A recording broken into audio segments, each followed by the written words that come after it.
आसमान को भी जमीन पे बुलाए तो हम आसमान को भी जमीन पे उतार दें। कहा मौला इसकी इतनी सुनी क्यों जाती है? तो इरशाद होता है इसमें कोई खास बात नहीं है, बस बात इतनी है कि ये अपनी माँ का बड़ा फर्मा बरदार और वफादार था। माँ की इतनी खिदमत की, इतनी खिदमत की, इतनी खिदमत की कि इसकी माँ इससे राजी हो गई और मरते मरते इसकी माँ ने दुआ की, ए अल्लाह मेरे बेटे ने मेरी खिदमत का गोया हक अदा किया, मैं दुआ करती हूँ ये तुझसे जो दुआ करे तू इसकी हर दुआ को कबूल कर लेना। ये इसकी माँ की दुआ की बरकत है, ये जो मांगता है हम उसको अता कर देते हैं। अल्लाह से रिश्ता जोड़ो, करीब आओ अल्लाह। और सजदा सबसे बेहतरीन तरीका। कोई ये कहते मुझे तो कुछ नहीं आता, मैंने कहा वहां कुछ आना भी नहीं देखा जाता, वहां तो दिल की कैफियतें देख। इन्नल्लाह ला यंजुरु इला सुवरिकुम व इला अमवालिकुम वलाकिन यंजुरु इला कुलूबिकुम। ना वो तुम्हारे चेहरे देखता है ना तुम्हारा माल देखता है, वो तो तुम्हारा दिल देखा करता है। बंदे तू पुकार कर तो देख, तूने आज तक उसको पुकारा नहीं। पुकार, दिल से पुकार, यकीन से पुकार। बात गरीब नवाज की चल रही थी, एक बात है कफील भाई, वो करामत पर लोगों को बड़ा एतराज है। गरीब नवाज की करामत पे लोग हंसते हैं। इस पर औरंगजेब गरीब नवाज की बारगाह में आए। तवज्जो आपकी, आपको मेरी बात सर पे से तो नहीं जा रही है ना? वैसे मैं भी देहाती आदमी हूं, तो देहाती लोगों को देहाती की बात कुछ समझ में आ सकती है। मैं कोई पढ़ा लिखा आदमी नहीं, उलमा की जूतियां सीधी करने वाला बंदा देहाती आदमी। लेकिन आपको अगर बात समझ में आ रही हो तो आप मेरी तरफ मुतवज्जो रहे। औरंगजेब मजार पर गए, गरीब नवाज के मजार पर। इसका मतलब यह है कि 1857 से पहले बादशाह भी मजार वाला था और रियाया भी मजार वाली थी। क्या बात है हज़रत। 1857 के बाद नजरियात बदले। फिर ये हुआ कि जो तख्त पर बैठे फिर वो भी बागी थे और कुछ लोग भी बागी पैदा हो गए, उन्होंने बागी पैदा कर दी। फिर मजार को मिट्टी का ढेर कहना शुरू किया। बहरहाल अल्लाह गुनमान है। तो औरंगजेब ने वहां देखा कि वहां कुछ अंधे बैठे। कौन बैठे? अंधे। और अंधे बैठे हुए और वो कहते ख्वाजा आंख दे दे, आंख दे दे, आंख दे। सरकार औरंगजेब आलमगीर ने उन अंधों को गरीब नवाज से आंख मांगते देखा तो उन अंधों को धमकी दी कि मैं फातिहा पढ़ने जा रहा हूं, अगर मेरे फातिहा पढ़ने तक तुम्हें आंख नहीं मिली तो मैं तुम सबको कत्ल कर दूंगा। ए औरंगजेब, ये तेरा दस्तूर हमें समझ में नहीं आया। आंख मांगते ख्वाजा से तो धमकी तुझे जिससे मांग रहे उसको देना चाहिए, मांगने वालों का क्या कसूर है? बात समझ में आती है? जी जी हुजूर। लेकिन धमकी किसको दे रहे? जिसका कोई कसूर ही बजाहिर नजर नहीं आता। बजाहिर कह रहा हूं, बात समझाने के लिए कह रहा हूं, लेकिन बात है। धमकी किसको दी? औरंगजेब ने अंधों को दी। और गए फातिहा पढ़ने, वापस आए। जो बरसों से बैठ के आंख मांग रहे थे नहीं मिल रही थी, आज मिल गई आंख। धमकी अंधों को दी और आंख ख्वाजा गरीब नवाज ने दे दी। अच्छा, लोगों को यह भी लगा कि ये अभी शिर्क के खिलाफ तकरीर किया, अभी फिर शिर्क बका कि गरीब नवाज ने आंख दी। मैंने कहा तुझे नहीं पता, तुझे नहीं पता। जब हम कहते हैं ना कि डॉक्टर ने दवा दी तो मैं अच्छा हो गया, तो ये भी तो शिर्क हो सकता है ना? हो सकता है कि नहीं हो सकता है? हो सकता है, लेकिन तुम जैसे खप्तियों की नजर में हो सकता है और हम जैसे तौहीदियों की नजर में नहीं हो सकता। क्यों? वजह यह है कि जब कोई ये कहता है कि मैं अब्दुल हमीद डॉक्टर की दवा से अच्छा हुआ, तो हमें पता होता है कि वो मुसलमान के कहने का मतलब यह है डॉक्टर ने दवा दी, वो सबब बना, लेकिन अच्छा किसने किया? अल्लाह ने किया। ये बात होती है। तो जब डॉक्टर की दवा असर दिखा सकती है तो गरीब नवाज की दुआ असर नहीं दिखा सकती। क्या बात है। अल्लाह। तो डॉक्टर की दवा की बरकत से जब हम डॉक्टर का नाम लेते तो गरीब नवाज की दुआ की वजह से गरीब नवाज का नाम नहीं ले सकते? बिल्कुल ले सकते। बात समझ आती है? ये बात है। और हजरत आरिफ रूमी कहते हैं कि अब्दुल्ला की जबान से जो निकलता है उसको अल्लाह पूरा कर देता है। तो गोया कि अब्दुल्ला की बात अल्लाह ही की बात होती है। ये बात है कि नहीं है? ठीक है। अब क्या हुआ? बात जो थी, औरंगजेब की धमकी थी अंधों को, और आंख किसने दी? गरीब नवाज ने। یا غریب نواز دھمکی اندھوں کو ملی، آپ نے آنکھ کیوں دے دی؟ تو بات فلسفہ یہ سمجھ میں آیا کہ وہ اندھے جو تھے نا وہ کامچور تھے، کیونکہ غریب نواز کے لنگر بٹ رہا تھا، کھاتے تھے، مزہ کرتے تھے، ادھر ادھر دیکھ کے کہتے تھے آنکھ دے دے خواجہ، آنکھ دے دے خواجہ، دل سے نہیں مانگتے تھے۔ بات سمجھ میں آئی؟ تو پھر جب اورنگزیب نے کہا اگر تم کو آنکھ نہیں ملی تو تمہیں مار ڈالوں گا، قتل کر دوں گا، تو جب جان پہ بنائی نا، اب ادھر ادھر دیکھ کے نہیں، پورے یقین سے کہا اب تو جان جائے گی، آنکھ دے دے۔ تو جس دن یقین سے مانگا اس دن غریب نواز نے ان کو عطا فرمایا۔ نعرہ تکبیر، نعرہ رسالت۔ بات یہ ہے، اور پھر پکارنے والا پکار اٹھا، اعلیٰ حضرت کا تربیت یافتہ استاد زمن حضرت مولانا حسن خواجہ ہند، وہ دربار اعلیٰ تیرا کبھی محروم نہیں مانگنے والا تیرا۔ واہ واہ واہ واہ۔ تو یقین سے مانگو، یقین مضبوط کرو، ہو نہ ملے گا، مطلب ملے گا۔ اللہ کی چوکھٹ سے اپنا رشتہ مضبوط کرو، سجدے کے بغیر نہیں ہو سکتا۔ اگر آپ یہ سوچتے ہیں کہ میں نماز چھوڑ کر کے اللہ سے یہ اپنا رشتہ مضبوط کر لوں گا تو نہیں ہو سکتا۔ مضبوط پہلے سجدے کی طرف آؤ، اللہ کے گھر کی طرف آؤ۔ اور ایک بات میری یاد رکھنا، اپنے مسائل کا حل کل بھی اللہ کی چوکھٹ پہ تھا اور آج بھی اللہ کی چوکھٹ پہ۔ جڑو اللہ سے، 10 منٹ کا ٹائم لگتا ہے، صرف 10 منٹ کا ٹائم، اور اگر نہیں نکالو گے 10 منٹ کا ٹائم تو پھر وہ عذاب ہے، وہ عذاب۔ سوچو تو صحیح، اللہ کے رسول فرما رہے اتنا لمبا سانپ ہے 70 سال کی مسافت تک، 1000 سال تک کہ اس کا زہر ہڈیاں گھلے گی، ہڈیاں ٹوٹے گی، بکھرے گی، نہ جی سکے گا نہ مر سکے گا۔ اور اس سے بڑی بات، اللہ اکبر، آقا فرماتے بے نمازی کو قیامت تک ڈسیں گے وہ سانپ، سکون نہیں ملے گا، کہیں چین نہیں ملے گا۔ دنیا کی زندگی تو چند دن کی ہے، چند لمحوں کی ہے، چند ساتھ کی ہے، تو اللہ کے بندے توبہ کرو، نمازی بنو۔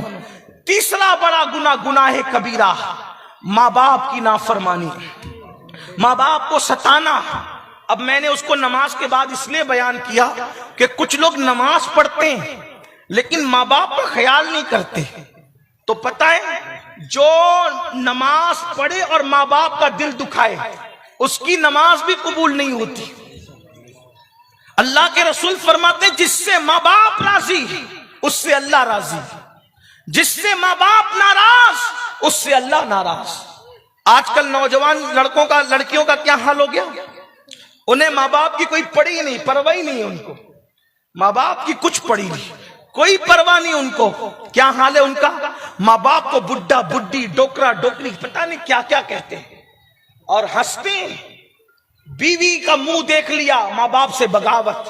اور آج کل کی لڑکیاں اور بچیاں بھی ایسی ہے کہ معاذ اللہ ان کو سب سے زیادہ برا کوئی لگتا ہے دنیا میں تو ساس اور سسر برے لگتے ہیں۔ ایسی عورتیں اپنا بہت بڑا نقصان کر رہی ہے۔ کیا نقصان کر رہی ہے پتہ ہے؟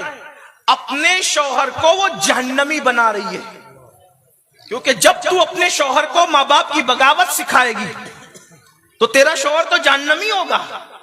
تو اچھی بیوی وہ نہیں ہو سکتی جو شوہر کو جہنمی بنائے۔ اور پھر سن لو، اللہ کے رسول نے فرمایا، اگر قوم کی بیٹیاں یہاں موجود ہے تو دل کے کانوں سے سن لو، اللہ کے رسول فرماتے کما تدین تدان، تم جیسا کرو گے ویسا بھرو گے۔ آج تم بہو ہو کل تم ساس بنو گی۔ اگر آج تم نے اپنی ساس اور سسر کی مخالفت کی، جب تم ساس بنو گی تو تمہاری بہو بھی آنے والی تمہاری مخالفت کرے گی۔ اس بڑھاپے میں کانپتے ہوئے ہاتھ میں، کانپتے ہوئے وجود میں جب تم لوگوں سے شکایت کرو گی کہ میری بہو تو مجھے کھانا نہیں دیتی، تکلیف پہنچاتی ہے، میں نے کوئی ایسی عورت نہیں دیکھا جس نے ساس کی خدمت کی اور اس کی بہو اس سے بغاوت کر رہی ہو۔ جس نے ساس کی خدمت کی اور اس کی بہو سے ایسی کوئی عورت میں نے نہیں دیکھا۔ ہمیشہ بہویں اس وقت بغاوت کرتی ہے جب تم اپنی ساس سے بغاوت کرتی، کیونکہ یہ اللہ کا قانون ہے، اللہ کا قانون ہے۔ اللہ اکبر، تم اگر کسی کو اذیت دو گے، تکلیف دو گے تو تمہارے آنے والے اس سے زیادہ تمہیں تکلیف دیں گے۔ یہ کوئی انصاف ہے کہ تمہارے ساس سسر نے، جو تمہاری ساس ہے، جب تم کو لایا تو کتنے اہتمام سے لایا. میں تو کہتا ہوں یار ساس سے جتنی محبت ہونی چاہیے اس سے اتنی کسی سے نہیں ہونی چاہیے. جتنا سسر سے ہونا چاہیے اس سے کتنی. تو کہا وہ کیوں؟ میں نے کہا ذرا سوچ، جب تیری ساس سسر نے تجھے اپنے گھر لائے تو اتنے اہتمام سے لائے کہ اپنے پیر کو بھی اتنی شان سے اپنے گھر نہیں لاتے. جب تجھے لانا ہوا تو منڈپ لگایا، شامیانہ لگایا، اتنا کھانا کیا، اتنا نکاح کا اہتمام کیا، ایسی بارات نکالی، شان سے لایا تجھے گھر. اور جو اپنے گھر میں اتنی شان سے تجھے لائے تو اسی کو اپنے گھر سے نکال دے. یہ ظلم نہیں ہے؟ اور یاد رکھنا حضرت ابو موسیٰ اشعری جس وقت یمن کے قاضی بن کر مدینے سے یمن جا رہے تھے تو اللہ کے رسول نے ان کو نصیحت کی تھی، اے ابو موسیٰ، بلکہ ابو موسیٰ نہیں، حضرت معاذ بن جبل جب یمن کے قاضی بن کے جا رہے تھے تو اللہ کے رسول نے معاذ بن جبل سے کہا، اے معاذ، مظلوم کی بد دعا سے بچنا، کیونکہ مظلوم کی بد دعا اور اللہ کے درمیان کوئی پردہ اور حجاب نہیں ہوتا. تو مظلوم اگر کتا ہو تو اس پر ظلم کرنے سے بھی عذاب آتا ہے. مظلوم اگر چڑیا ہو اس پہ ظلم کرنے سے بھی اللہ کا عذاب آتا ہے. اگر ساس سسر کو تم مظلوم بنا دو، ماں باپ کو تم مظلوم بنا دو، ان پہ ظلم کرو تو کتنی تباہی آئے گی. اس لیے میں نوجوانوں سے کہتا ہوں کتنی بڑی سے بڑی نعمت کو کھونا ہو تو ماں باپ کے لیے کھو دو، مگر ماں باپ کو مت کھونا، کیونکہ ماں باپ ایسی نعمت ہے کہ ایک مرتبہ کھو دو تو دوبارہ وہ نعمت نہیں مل سکتی. دوست کھو دو، دوست ملے گا. بچے مر جائیں، اللہ نہ کرے بچے پھر پیدا ہوں گے. علم چلا جائے پھر حاصل ہوگا. دولت کھو دو پھر ملے گی. بلکہ اگر عبادت بھی کھو جائے پھر عبادت مل سکتی ہے. لیکن ماں باپ وہ نعمت ہے، ایک بار چلی گئی نا دوبارہ نہیں مل سکتی. اور جس کے دامن میں ماں باپ کی دعا نہیں وہ دنیا میں کبھی سکون اور چین کی زندگی نہیں گزار سکتا. ماں باپ کی دعا چور کو ولی کتب بنا دے، ابدال بنا دے، اور ماں باپ کی بد دعا ولیوں کو بھی ولایت سے نیچے گرا دے. آپ کیا سمجھتے ہیں؟ بڑے بڑے ولیوں کی ولایت چھن گئی ماں باپ کی بد دعا سے. حضرت فضیل بن عیاض ولی بنے. جب ان کی زندگی ہم نے پڑھی تو کہا ڈاکو بھی ولی بنتے ہیں. تو ان کی ماں کی دعا ہمیں نظر آئی ان کے پیچھے کہ جب وہ ڈکیتی کرتے تھے تو ان کی ماں دعا کرتی تھی اللہ اس کو سدھار دے. بشر حافی پوری رات بغداد کے میخانوں میں شراب پیتے ہوئے پڑے رہتے تھے. ہم نے سوچا صرف بسم اللہ کا ورق اٹھا کے بھی کوئی ولی بنتا ہے؟ آج بھی تو لوگ بسم اللہ کے اوراق اٹھاتے ہیں، ولی کیوں نہیں بنتے؟ تو پتا چلا جب وہ میخانے میں ہوتے تھے تو بشر کی ماں ہاتھ اٹھا کے دعا کرتی تھی اللہ میرے بیٹے کو سدھار دے، اس کو سنوار دے. حضرت اویس کرنی کے پاس اللہ کے رسول نے فاروق اعظم کو کہا کہ میرے اویس سے کہنا کہ میری امت کے لیے دعا کرے. میں کہتا ہوں جانے دعا جس سے دعا کروائے. اویس کو یہ مقام ملا کیسے؟ تو آقا نے فرمایا اس کی ماں کی دعا نے اس کو اس مقام پر پہنچا. ماں کی دعا سے کوئی اویس بن رہا ہے، ماں کی دعا سے کوئی بشر حافی بن رہا ہے، ماں کی دعا سے کوئی فضیل بن عیاض بن رہا ہے، ماں کی دعا سے کوئی مخدوم مائمی بن رہا ہے، ماں کی دعا سے کوئی سلطان العارفین بایزید بستامی بن رہا ہے، ماں کی دعا سے کوئی مخدوم اشرف جہانگیر سمنانی بن رہا ہے. یہ ماں کی دعائیں. ماں کی دعا کسی کو غوث الاعظم دستگیر بنا رہی، ماں کی دعا کسی کو خواجہ اعظم بنا رہی. بلکہ ایک بات آپ سے کہوں، میں کوئی بہت علم والا انسان نہیں، لیکن آپ کوئی کامیاب آدمی کی زندگی پڑھو میں اس کے پیچھے ماں ثابت نہ کروں تو پھر کیا بات ہے. اللہ بلکہ ہمارے آقا صلی اللہ علیہ وآلہ وسلم کو کسی کی دعا کی ضرورت نہیں. لیکن حضور علیہ السلام جب بچپنے میں ہے حضور کی امی کہتی تھی اللہ میرے لال کو عروج عطا فرما، میں نے ایسے لال کو پیدا کیا ہے جس کی وجہ سے مشرق و مغرب میں میرے ڈنکے بچیں گے. آپ بتائیں تو صحیح، ماں کس کے پیچھے نہیں؟ ماں کی دعا، حالانکہ کچھ ہستیاں ایسے جن کو کسی کی دعا کی ضرورت نہیں ہے، لیکن بہرحال کہیں نہ کہیں ماں کی دعائیں آپ کو جلوہ افروز نظر آئے گی۔ میرے آقا علیہ السلام کے دیوانوں، آج کوئی ممبئی کمانے جا رہے، کلکتہ جا رہے، سعودی جا رہے، بیوی کو فون کریں گے، بچوں کو فون کریں گے، ساس سسر کو فون کریں گے، بوڑھے ماں باپ انتظار میں ہوں گے میرے بیٹے کا فون تو آئے۔ اولاد کو فون تک کرنے کی توفیق دی۔ اسی لیے میں ایک سوچتا ہوں، یا اللہ، جو اولاد جیتے جی ماں باپ کی دریافت نہ کرے، ماں باپ کا حال دریافت نہ کرے، ماں باپ کا مزاج دریافت نہ کرے، وہ مرنے کے بعد ان کے لیے مغفرت کی دعا کیا کرے۔ ایک سچی بات کہہ دوں، سنیوں کی مجمع میں جب یہ بات کہتا ہوں تو بہت برا لگتا ہے میرے سنی بھائیوں کو، اور مجھے تو ملتا ہی سنیوں کا مجمع، الحمدللہ میں وہ خوش نصیب ہوں کہ اہل منبر بھی سارے سنی ہوتے اور سننے والے بھی سارے سنی ہوتے ہے نا۔ ابھی جب آئیں گے علماء، جائیں گے علماء، تو آپ دھکم دھکی، ریل پیل اور ایک دوسرے پہ گر پڑو گے۔ کیوں؟ حضرت کے ہاتھ چومو، حضرت کے، میں کہتا ہوں حضرت کے ہاتھ چومو بعد میں، پہلے اپنے ماں باپ کے ہاتھ چومو۔ ماں باپ کو ترساتے ہو، ماں باپ کو تڑپاتے ہو، یہاں جلسے میں تقریر اچھی لگتی ہے تو پیسہ دیتے ہو، نذرانہ دیتے ہو، نعت سنتے ہو تو نذرانہ دیتے ہو، نظامت اچھی لگتی ہے تو نذرانہ دیتے ہو، اور گھر سے اس حالت میں آتے ہو کہ ماں نے کہا بیٹا دوا خانہ جانا ہے، ذرا پیسے چاہیے، تو کیا کہتے بس سب تمہیں کو دے دے، تمہیں بھی خرچہ کرے اور کوئی خرچہ نہ کرے۔ ماں باپ سے اپنی دولت چھپانے والوں، یہاں کیا دیتے ہو، یہاں کیا دیتے ہو؟ کیا ریاکاریوں کے دروازے کھول رکھے ہیں؟ میں یہ نہیں کہتا کہ ہر دینے والا ریاکاری کرتا ہے، لیکن یاد رکھنا، ماں باپ کو تڑپا کے اور ترسا کے یہاں نذرانہ دینے والوں، تمہارے نذرانے تمہارے منہ پہ مار دیے جائیں گے۔ ماں باپ کو گالی دے کر پیروں کے ہاتھ چومنے والوں، تمہارا ہاتھ چومنا کام نہیں آئے گا۔ ماں باپ کو گالیاں دے کر بزرگوں کی چادریں چومنے والوں، تم کو چادریں چومنا کام نہیں آئے گا۔ مجھے بعد میں کتنی گالیاں دینا ہے دے لینا، لیکن یہ سچائی ہے، پہلے ماں باپ کو چومو۔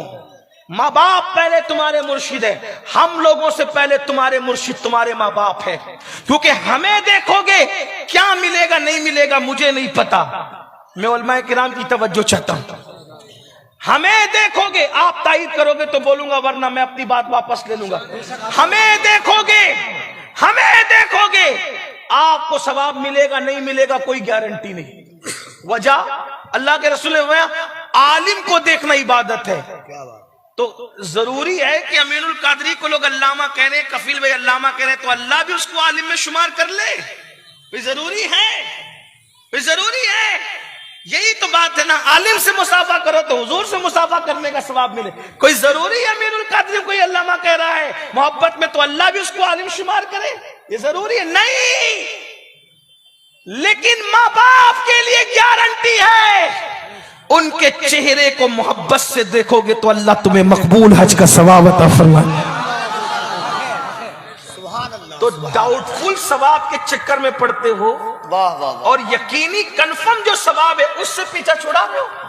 میں آپ کو علماء سے بدزن کرنے نہیں آیا، واللہ میری نیت پر آپ شک نہ کریں، آپ ہر عالم کی عزت کریں، اس سے پہلے اپنے ماں باپ کی عزت کریں، اپنے علماء کی قدر کریں، اس سے پہلے اپنے ماں باپ کی۔ جو ماں باپ کا نہیں ہوتا وہ کسی کا نہیں ہوتا، اور یاد رکھنا ان کی باتیں ان کے منہ پہ ماری جائے۔ سرکار غریب نواز کا نام خوب لیتے ہو نا، غریب نواز خود فرماتے ہیں، وہ کہتے ہیں میں نے حدیث پڑھی اپنے نانا کی کہ قیامت کے دن ایک بندہ ہوگا جس کا نام اعمال پہاڑوں جیسی نیکیوں سے بھرا ہوگا، وہ پہاڑوں جیسی نیکیاں لے کر آئے گا۔ سن لو میرے بھائیوں، غور سے سن لو، میرے نوجوانوں غور سے سن لو، آج تمہیں ٹائم نہیں ہے ماں باپ کے پاس بیٹھنے کے لیے، ماں باپ انتظار کرتے ہیں۔ جیسے تم بچپن میں ماں باپ کے لالچی تھے نا، آج بڑھاپے میں ماں باپ تمہارے لالچی ہیں۔ جیسے تم بچپن میں کہتے تھے نا میرے ابا میری امی، آج میرے بوڑھے ماں باپ کہتے ہیں میرا بچہ میرا بیٹا، ان کو نہ ستاؤ، انہیں نہ تکلیف پہنچاؤ، ان کا دل نہ دکھاؤ، تباہی ہوگی، بربادی ہوگی۔ کبھی ترقی نہیں ملی ماں باپ کے ستانے والوں کو، کبھی عروج نہیں ملا، چند دن کا عروج ہوگا پھر ہمیشہ کی تباہی ہوگی۔ یہ مت سمجھنا کہ ہم کچھ اور دیکھ رہے ہیں، یاد رکھیے اللہ کی لاٹھی میں آواز نہیں ہے، کہنے والے ایسا کہتے ہیں۔ اللہ کا جب عذاب آتا ہے تو پھر آتا ہے، بربادی آتی ہے تو آتی ہے، اور یاد رکھنا ماں باپ کی بد دعا کبھی نہ کبھی ضرور رنگ لاتی ہے، نہ ان کی دعا رد ہوتی نہ ان کی بد دعا رد ہوتی۔ उनके लिए टाइम नहीं, कुछ गालियां दे रहे हैं, घर से निकाल दिया है, किसी ने बहन के यहां पहुंचा दिया, किसी ने यहां पहुंचा दिया, किसी ने वहां पहुंचा दिया, किसी के माँ बाप मस्जिद के जीने पे बैठ के भीख मांग रहे हैं। ये माँ बाप का हाल है, ये हाल है। अल्लाह अकबर, क्या जवाब दोगे अल्लाह की बारगाह। सरकार गरीब नवाज फरमाते हैं, पहाड़ों जैसी नेकियां लेकर के एक शख्स आएगा, हदीस पाक है, और उसकी नेकियां जब मीजान पे तौली जाएगी तो मीजान भर जाएगा। वो अपनी नेकियां देख के खुश होगा, अनकरीब मैं जन्नत में जाऊंगा, अनकरीब। ऐसे में कागज का एक छोटा सा टुकड़ा उसके गुनाह के पल्ले में गिरेगा। जैसे गुनाह के पल्ले में गिरेगा तो उसके गुनाह का पल्ला भारी हो जाएगा। हुक्म होगा, इसको मुंह के बल घसीटते हुए जहन्नम में ले जाओ। पहाड़ों जैसी नेकियां लाने वाला, मेरे भाइयों अपने पास तो नेकी है भी नहीं। हम तो जुमा की भी 2 रकत नमाज पढ़ के भाग जाते हैं, हम जुमा में भी 14 रकत पूरी नहीं पढ़ते। आप गौर करो, फजर कब पड़ी थी आज से पहले अपनी जिंदगी में? फजर कब है जरा सोचो तो सही। पूरी जिंदगी फजर नहीं पड़ी। जिन्होंने पढ़ी उनको वुजू करने का तरीका नहीं पता, गुस्ल करने का तरीका। एक अच्छा आलिम अगर अपना वुजू चेक करे तो हम अपना वुजू साबित नहीं कर सकते, अल्लाह चेक करेगा तो क्या वुजू हमारा साबित होगा और क्या गुस्ल साबित होगा? सोचो तो सही। कुछ नहीं अपने पास। जिनके पास है उनका क्या हाल है। फरमाया पहाड़ों जैसी नेकियां लेकर आएगा, मीजान भर देगा, लेकिन सिर्फ एक कागज का छोटा सा टुकड़ा गुनाह के पल्ले में गिरेगा तो गुनाह का पल्ला भारी होगा। हुक्म होगा, इसको मुंह के बल घसीटते हुए जहन्नम में लेकर जाओ। वो कहेगा, अल्लाह मेरा गुनाह क्या था? ये कागज के छोटे से टुकड़े में लिखा क्या था जिसने मेरी सारी जिंदगी की नेकी को हल्का कर दिया? तो उस वक्त तो फरमाया जाएगा, बंदे तूने सिर्फ एक मर्तबा ऊंची आवाज से अपनी मां से या अपनी बाप से बात की थी, चिल्ला कर अपनी मां से या अपने बाप से बात की थी। वो चिल्लाने का एक गुनाह लिखा हुआ था जिसने सारी जिंदगी की नेकी को हल्का कर दिया। मां बाप से चिल्ला के बात करो तो ये मसलक आला हजरत का नारा खूब लगाते हो, कभी सीखा भी मसलक क्या है? मसलक आला हजरत का मतलब आला हजरत का रास्ता। आला हजरत क्या फरमाते हैं? आला हजरत ने सिर्फ मुस्तफा जान रहमत पे लाखों सलाम ही नहीं लिखा, आला हजरत ने काबे के बदरुद्दुजा तुम पे करोड़ों दुरूद सिर्फ नहीं लिखा, आला हजरत ने सिर्फ अल अम्न वल उला नहीं लिखा, आला हजरत ने सिर्फ अज़ुद्दतुज़ ज़किया नहीं लिखा, आला हजरत ने सिर्फ मुनीरुल ऐन नहीं लिखा, बल्कि आला हजरत ने ये भी लिखा, वो सब लिखा, सच लिखा, लेकिन ये भी लिखा, जब अपने माँ बाप से बात करो। मसलक आला हजरत में माँ बाप से बात करने का तरीका क्या है? कभी सोचा? टोपियों के कलर में मसलक नहीं है, सिर्फ नारों में मसलक नहीं है, मसलक इमाम अहमद रजा की किताबों में बयान किया हुआ है। देखो क्या फरमाते हैं। फरमाते हैं कि जब अपने माँ बाप से बात करो, डायरेक्ट मत करो, पहले उनसे इजाजत लो। ये हमारे मसलक के आला हजरत में माँ बाप का अदब है, और वो घर से नहीं है, सौदा गिरान से गढ़ के नहीं, हदीसों की रोशनी में लिखा। पहले माँ बाप से इजाजत मांगो, हम आपसे बात कर सकते हैं, अगर वो इजाजत दें फिर बात करना। वो भी कैसे बात करना? जैसे कोई गुलाम अपने आका से बात करता है ऐसे बात करना, उनके सामने कंधे नहीं उचकाना। ये माँ बाप के आदाब हैं। कभी हमने ऐसी बात की, बड़ी माजरत के साथ माफी चाहते हुए, यार तुम्हारे दुनियादार तो दुनियादार है, तुम्हारे दीनदार भी मसलक आला हजरत के मुताबिक अपने माँ बाप से बात नहीं करते होंगे। क्या लगा रखा है?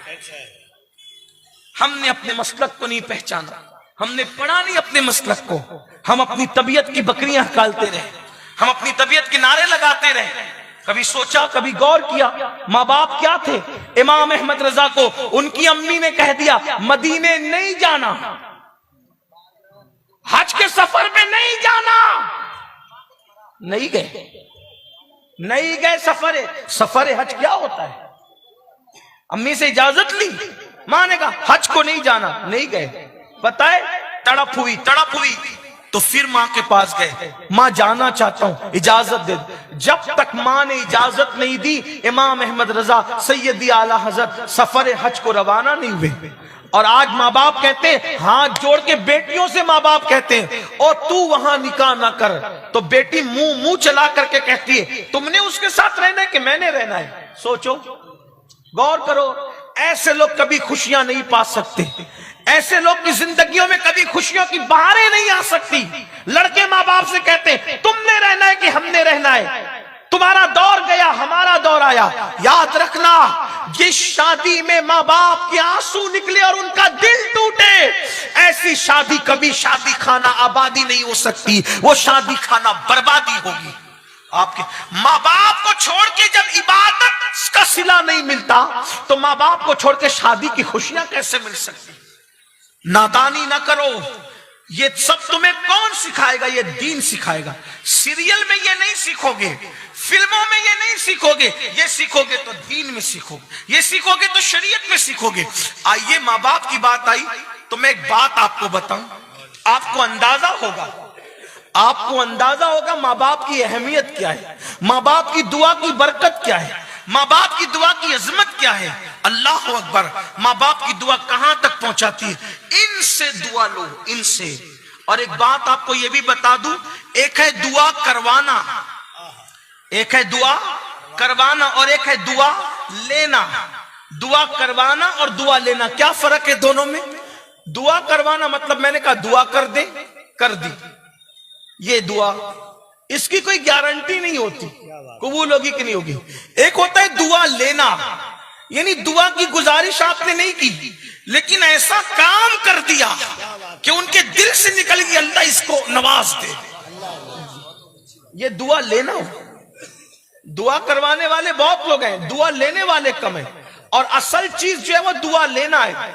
जिसको जो नेमत मिली दुआ लेने से मिली, दुआ लेने वाले खिदमत को, माँ बाप के पैर दबाए, बुजुर्गों के पैर दबाए, जूतियां सीधी की, पानी पिलाया, खिदमत की, दुआ निकलती है, दिल से निकलती है, वो जाके सीधा बाबे इजाबत इलाही पे दस्तक देती है। तो आइए, माँ बाप की दुआ, हर एक की निकली हुई दुआ की तासीर है, लेकिन माँ बाप की दुआ की तासीर कुछ अलग ही है। कहते हैं कि एक मर्तबा हजरते सैयदना मूसा अलैहिस्सलाम सफर में थे, और सफर में हजरत मूसा अलैहिस्सलाम चलते चलते थक गए। बतकाज़े बशरियत हजरत मूसा कलीम चलते चलते थक गए। अर्ज की मौला, मैं थक गया हूं, मेरे लिए कोई सवारी का इंतजाम हो जाए। तो अल्लाह ने नबूवत से किसी की अजमत का इजहार करना चाहा, तो इरशाद हुआ कि मूसा, आगे हमारा एक बंदा है, ये बात आप उससे कहें, उससे कह दें, आपका काम हो जाएगा। हजरत मूसा गए तो आगे एक इंसान मिला, एक बंदा मिला। जब वो बंदा मिला तो हजरत मूसा कलीम ने उससे कहा, मैं थक गया हूं और मुझे सवारी की जरूरत है। उस बंदे ने दुआ की, ए अल्लाह, तेरा पैगंबर थक गया है, तू बादल जमीन पे उतार दे ताकि इनकी सवारी का इंतजाम हो जाए। तो क्या हुआ, बादल जमीन पे आया। उसने हजरत मूसा से अर्ज किया, ए अल्लाह के कलीम, इस पर सवार हो जाए, आप जहां चाहेंगे ये बादल आपको वहां पहुंचा देगा। हजरत मूसा सवार तो हो गए। सवार होने के बाद आपने अल्लाह से अर्ज की, मौला, ये बंदा एक आम सा बंदा दिखता है, लेकिन इसकी दुआ में इतना असर है कि इसने बादल को जमीन पे बुलाया तो बादल जमीन पे आ गया। इरशाद होता है, मूसा, अगर ये आसमान को भी जमीन पे बुलाए तो हम आसमान को भी जमीन पे उतार दें। कहा, मौला, इसकी इतनी सुनी क्यों जाती है? तो इरशाद होता है, इसमें कोई खास बात नहीं है, बस बात इतनी है कि ये अपनी माँ का बड़ा फर्मा बरदार और वफादार था। माँ की इतनी खिदमत की, इतनी खिदमत की, इतनी खिदमत की कि इसकी माँ इससे राजी हो गई, और मरते मरते इसकी माँ ने दुआ की, ए अल्लाह, मेरे बेटे ने मेरी खिदमत का गोया हक अदा किया, मैं दुआ करती हूँ ये तुझसे जो जो दुआ करे तो इसकी हर दुआ को कबूल कर लेना। ये इसकी माँ की दुआ की बरकत है, ये जो मांगता है हम उसको अता कर देते हैं। ये माँ की दुआ की बरकत, बाप की दुआ की बरकत। तो दुआएं लीजिए। तो कितने हो गए? 3 बड़े गुनाह। शिर्क हुआ, नमाज का तर्क करना हुआ, माँ बाप की नाफरमानी। चौथा बड़ा गुनाह, अल्लाह के रसूल अलैहिस्सलाम फरमाते हैं, जो शराब पिए, जो शराब का आदी हो जाए, अल्लाह ने उस पर जन्नत की खुशबू भी हराम कर दी। जो शख्स शराब का आदी हो जाए, नशे का आदी हो जाए, ये कबीरा गुनाहों में से है। अल्लाह ने उस पर जन्नत की खुशबू भी हराम कर दी। आजकल नशा बढ़ता जा रहा है और खास तौर पर इस्लाम के दुश्मन लोग, दुश्मनान इस्लाम, मुस्लिम मोहल्लों में, मुस्लिम इलाकों में, मुस्लिम बस्तियों में नशे को प्रमोट कर रहे हैं ताकि किसी तरह मुस्लिम जवान नशे के आदी हों, क्योंकि वो जानते हैं कि मुसलमान जवानों के पास अल्लाह ने इतनी सलाहियत दी है, अल्लाह ने उनको इतना टैलेंट अता किया है कि ये पढ़ेंगे तो इनके मुकाबले में कोई पढ़ नहीं सकता, ये तिजारत करेंगे तो इनके मुकाबले में कोई तिजारत नहीं कर सकता, ये सियासत में आएंगे तो इनके मुकाबले में सियासत में कोई टिक नहीं सकता। ये बात है मुसलमानों। इसलिए आज हमारे जवानों को नशे का आदी बनाया जाता है। कहीं पर गोलियां बेची जा रही है, कहीं गांजा बेचा जा रहा है, कहीं चरस बेचा जा रहा है, कहीं शराब बेचा जा रहा है, कहीं एमडी का नशा हो रहा है, कहीं पर माज़अल्लाह हेरोइन का नशा हो रहा है। और ये बाज़ाब्ता तौर पर ऐसे जर खरीद गुलाम हमारे नौजवानों के दरमियान भेजे जाते हैं मंसूबा बंद तरीके से।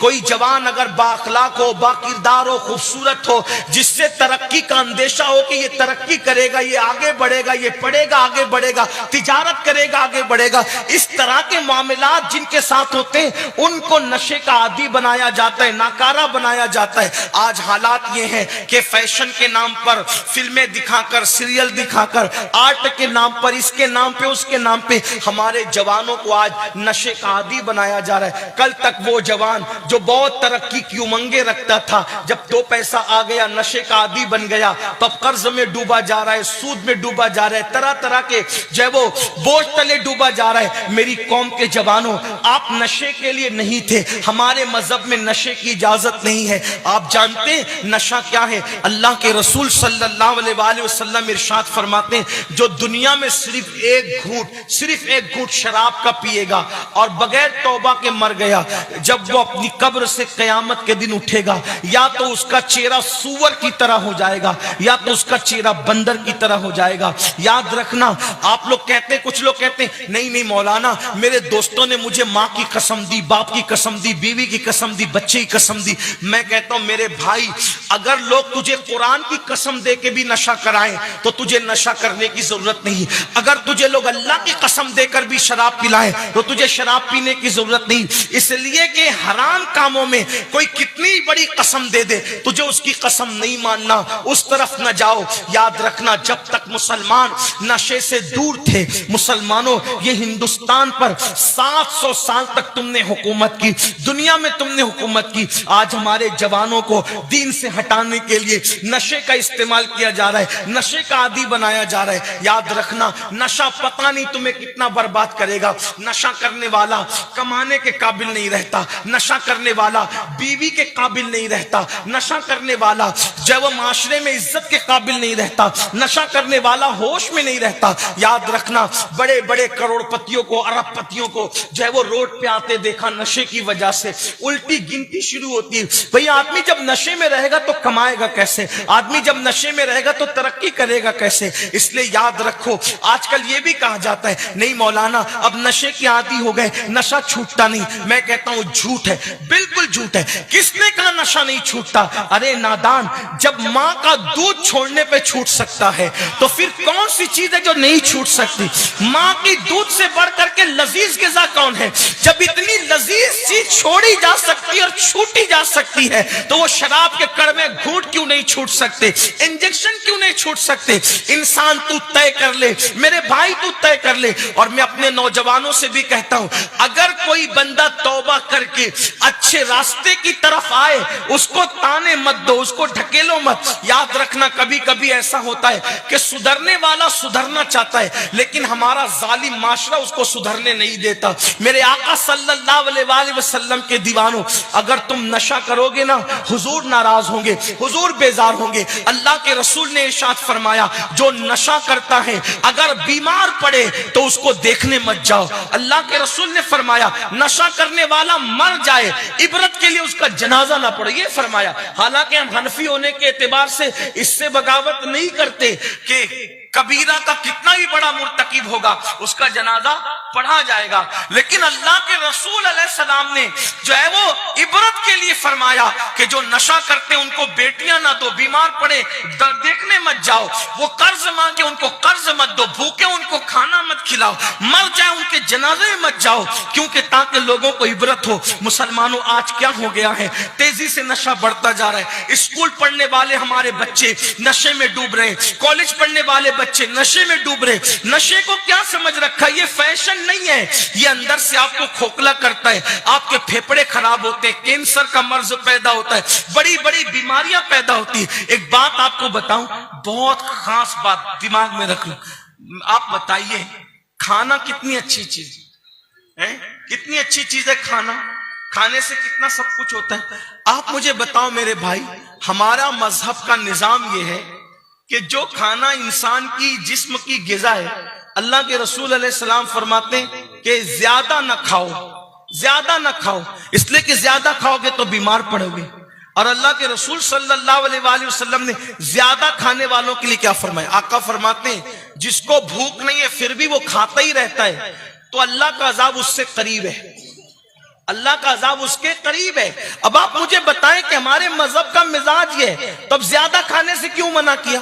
زیادہ کھانے سے اس لیے منع کیا، زیادہ کھائے گا تو بیمار پڑے گا۔ تو نادان، جو حلال اچھی غذا اگر وہ تجھے بیمار کر دے تو اللہ کے رسول اس کھانے سے تجھے منع کر رہے ہیں، تو وہ نشے کی چیزیں، وہ شراب کی چیزیں جو تجھے کینسر میں مبتلا کر دے، جو تجھے بیماریوں میں مبتلا کر دے، جو تجھے نامرد بنا دے، اب میرے بھائی بتاؤ اس کی تجھے کیسے اجازت ہو سکتی ہے؟ اور ایک بات آپ کو بتاؤں، اچھی طرح یاد رکھنا کہ جب بھی کوئی انجینئر کوئی مشین بناتا ہے تو انجینئر اچھی طرح سے جانتا ہے کہ کون سی چیز مشین کے لیے مفید اور کون سی چیز مضر ہے۔ یہ بات ہے نا آپ کے سامنے؟ جیسے موبائل میں پانی ڈالو گے تو موبائل خراب ہو جائے گا، پانی موبائل گرے گا تو موبائل خراب ہو جائے گا۔ تو کیا ہوتا ہے، جس نے موبائل بنایا اس نے ساتھ میں یہ بھی لکھا کتاب کے اندر کہ موبائل پانی میں گرنے سے بچانا ورنہ موبائل خراب ہو جائے گا۔ اسی طرح جس نے کار بنائی اس نے یہ بھی ساتھ میں لکھ کر کے دیا انجینئر نے کہ اس میں ڈیزل ڈالو گے تو چلے گی، پیٹرول پہ نہیں چلے گی، پیٹرول ڈالو گے تو چلے گی، ڈیزل ڈالو گے تو خراب ہو جائے گی، مٹی کا تیل راکٹ ڈالو گے تو انجن بھسٹ ہو جائے گا۔ یہ سب اس نے لکھا کہ نہیں لکھا؟ کس نے لکھا؟ انجینئر نے لکھا، اپنی کتاب میں لکھا۔ کیوں؟ میں نہیں لکھ سکتا، یہ نہیں لکھ سکتے، یہ نہیں لکھ سکتے، کیونکہ مشین بنانے والا انجینئر زیادہ جانتا ہے کہ میری بنائی ہوئی مشین کو کیا مفید ہے کیا مضر ہے۔ کسی مذہب میں اتنی تفصیل نہیں ملے گی جتنی مذہب اسلام میں ملے گی۔ کیوں؟ اس لیے کہ جس نے اسلام بھیجا اسی نے انسان کو بنایا، اور بنانے والا زیادہ جانتا ہے کہ جس کو میں نے بنایا کیا مفید ہے کیا مضر ہے۔ تو بنانے والا کون ہے؟ اللہ، اور اس نے بنایا تو پھر بنانے والا اللہ اسلام بھی بیچتا ہے، قرآن بھی بیچتا ہے، تو جو ہماری صحت کے لیے مفید تھا وہ ہمارے لیے حلال کر دیا، جو ہمارے لیے مضر تھا وہ ہمارے لیے حرام کر دیا۔ اب مجھے حیرت اس بات پر ہے کہ لوگ موبائل کو تو پانی سے بچاتے ہیں لیکن اپنے آپ کو نشے سے کیوں نہیں بچاتے؟ کتنے نادان ہو! ارے موبائل پانی میں جائے گا تو وہ موبائل خراب ہو جائے گا، اور تم نشہ کرو گے تو تمہارے جسم کی مشین خراب ہو جائے گی، جلدی مرو گے، جلدی بیمار پڑو گے، تباہ ہو جاؤ گے، برباد ہو جاؤ گے۔ اس لیے توبہ کرو، یہ شراب، یہ نشے کی چیزیں تمہیں بیمار کرتی ہے، تباہی کے دانے۔ ارے کم سے کم اپنا نہیں سوچتے، اپنے بچوں کا تو سوچو کہ تمہارے بچے جب اسکول جاتے ہیں تو تمہارے بچوں کو چھڑایا جاتا ہے، یہ شرابی کا بچہ آیا، یہ شرابی کا، اس کا باپ تو نشہ کرتا ہے۔ جب تم नशा करोगे तो तुम्हारे बच्चे एहसास कमतरी का शिकार होंगे, एहसास कमतरी का शिकार होंगे तुम्हारे बच्चे, वो नशा करने वाले की औलाद कहलाएंगे। फिर उसके बाद जब वो जवान होंगे तो अच्छे घराने का रिश्ता तुम्हारे बच्चों को नहीं आएगा। लोग कहेंगे इसका बाप तो शराब पीता है, इसका बाप तो नशा करता है, तो अच्छे घराने के रिश्ते नहीं आएंगे। तुम्हारे चंद गलतियों की वजह से बचपना खराब हुआ, जवानी खराब हुई, अब आगे की जिंदगी भी उनकी तबाह और बर्बाद होगी। इसलिए कम से कम अपने बच्चों का ख्याल करो, कम से कम अपनी बीवी का ख्याल करो, कम से कम अपने बच्चों के मुस्तकबिल का ख्याल करो। मुसलमानों याद रखो, सब कुछ अपने शौक ही नहीं है, सब कुछ अपना ज़ौक ही नहीं है। अल्लाह की बारगाह में तौबा करो, बदलो, इनकलाब पैदा करो। अल्लाह पाक इरशाद फरमाता है, अगर तुम बड़े गुनाहों से बचोगे तो अल्लाह तुम्हारे दूसरे गुनाहों को यूं ही माफ कर देगा, कफारा बना देगा, और अल्लाह ताला तुम्हें जन्नत जिसे कहते हैं इज्जत की जगह तुम्हें दाखिल फरमाएगा। मेरे प्यारे आका सल्लल्लाहु अलैहि वसल्लम के प्यारे दीवानों, आइए एक गुनाह का जिक्र और सुन लें, फिर मैं अपनी गुफ्तगू समेट लेता हूं। पांचवा बड़ा गुनाह, झूठी कसम खाना। आजकल लोग कसम बहुत खाते, सच्ची कसम भी मत खाया करो। जब तक माल, जान और इज्जत पे बन ना आ जाए, एकदम आखिरी स्टेप ना आ जाए, उस वक्त तक के सच्ची कसम भी मत खाओ। जो सच्ची कसम भी बात बात पे खाएगा सच्ची कसम, तो भी अल्लाह उसकी रोजी से बरकत उठा लेगा, सच्ची कसम खाने वालों से। अब बताओ जो झूठी कसम खाए, हदीस पाक है, अल्लामा इब्न हजर मक्की रहमतुल्लाह अलैह लिखते हैं कि जो झूठी कसम खाता है, अल्लाह फरमाता है मेरे नाम को कसम का निशाना मत बनाना। अगर तुम में से किसी ने मेरे नाम की झूठी कसम खाई तो मैं उस पर भी और उसकी 7 पुश्तों पे लानत करूंगा।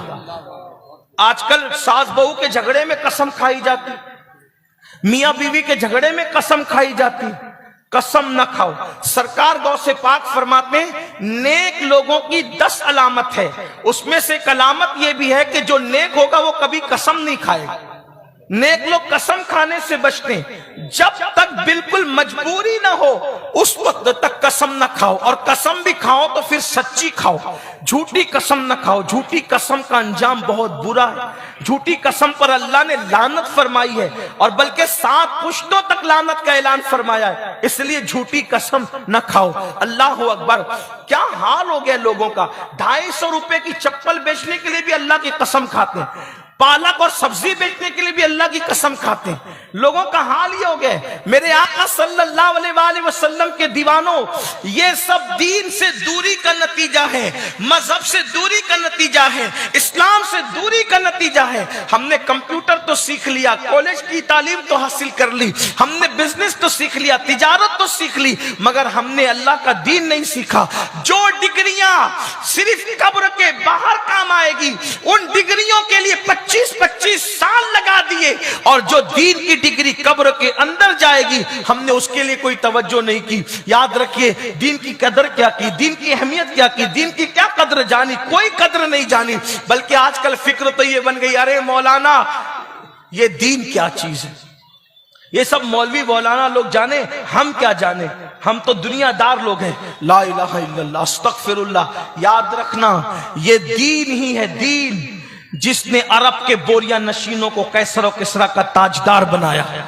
ये दीन ही है, दीन जिसकी वजह से आज हम मुसलमान कहलाते हैं। ये दीन ही है, दीन जिसकी वजह से आज इंशाअल्लाह हम मुसलमान कहलाने, मोमिन कहलाने, और कल इंशाअल्लाह इसी की बरकत से हम जन्नत में जाएंगे। दीन की बरकत से, मजहब की बरकत से, मसलक की बरकत से, इस्लाम की बरकत से इंशाअल्लाह जन्नत में दाखिला नसीब होगा।